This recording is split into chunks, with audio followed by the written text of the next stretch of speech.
Welcome to iDriveSoCal, the podcast all about mobility from the automotive capital of the United States, Southern California.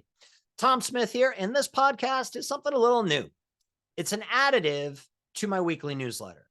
So in the weekly newsletter, there's all sorts of content, what's going on this week, recent news stories from last week, automotive shows, cars and coffees, events, whatnot. This is a test drive of a extra piece of the newsletter. We'll see if we keep doing it or not. I don't know. Let me know what you think. I always love hearing from you guys. But what we're going to do is cover some of the headlines, some of the stories, the news stories that we link to from the weekly newsletter. So here, without further ado, let's start in doing so. First one is LAX. There was a bus and a plane that collided. Huge scare for many people, near catastrophe. Luckily, only about 5 people are injured from what we understand. And, it highlights a bigger problem that is our Department of Transportation. Mayor Pete, who's in charge of the Department of Transportation, hopefully gets the house in order here real soon because there's been some real big issues of recent. And we're going to touch on another one of those a little bit later. So moving on, best-selling cars in California for 2022. Click on that link to check it out. Interestingly, Tesla takes a couple of the top spots. Another one, new car prices are up 30% since about 2019, so pre-pandemic. Now, obviously, there's a lot that factors into that, right? You have the pandemic, the shutdowns, the supply chain shortage, the chip shortage, but then also now the rise in interest rates. So all of that is putting a lot of pressure on new car prices. And in fact, an average lease for a new car these days is $777 a month for a lease. Quite a significant uptick. And hopefully we see those numbers come back down pretty soon. Let's see. Let's cherry pick a few stories here. The White House is releasing more of our emergency fuel reserves, more of our emergency oil reserves. And that's alarming because we're already at record lows. And they're doing it really for reasons that it's not an emergency. I mean, thankfully, they're doing it to keep gas prices down. Nobody likes high gas prices. But at the same time, it's supposed to be for an emergency. And we're doing it when it's not an emergency, and that's a concern. So speaking of lawmakers, this is a good one. As long as they practice what they preach, I'm fine. But it's the guys and girls that don't practice what they preach that kind of makes me get a little twitchy. I don't know about you.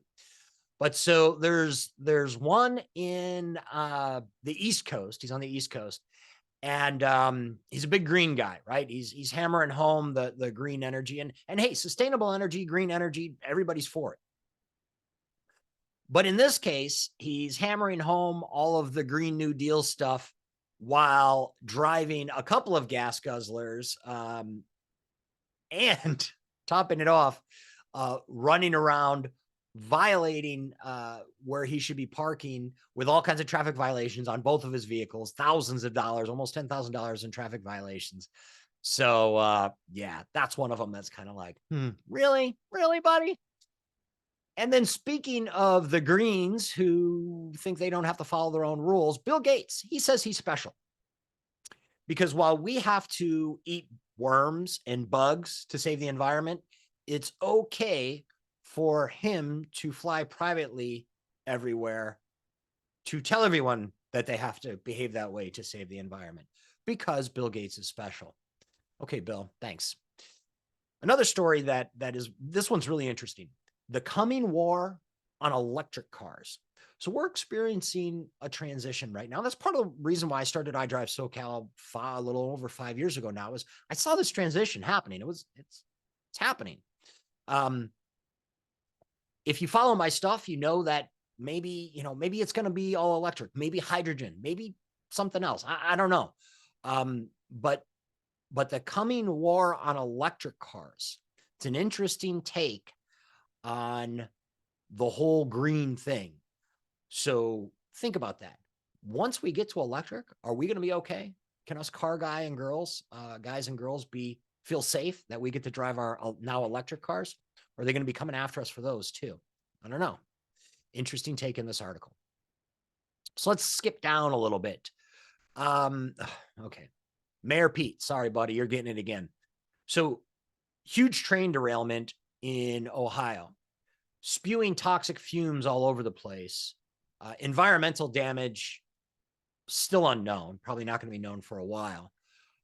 But while that is in the news, Mayor Pete's in the news saying that the infrastructure work that's been done and is being done isn't fair. It's in fact racist because the workers don't look like the neighborhoods that they're working in.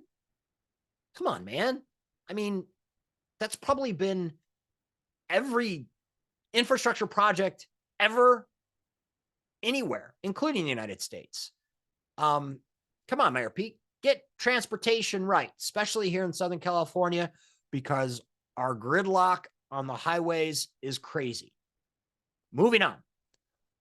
Hyundai Kia finally is acting to stop the social media craze that is challenging people to break into their vehicles. So they're deploying an update that will disallow, I guess, or discourage or help to thwart the break-ins and thefts of Hyundai and Kia vehicles that have been going on.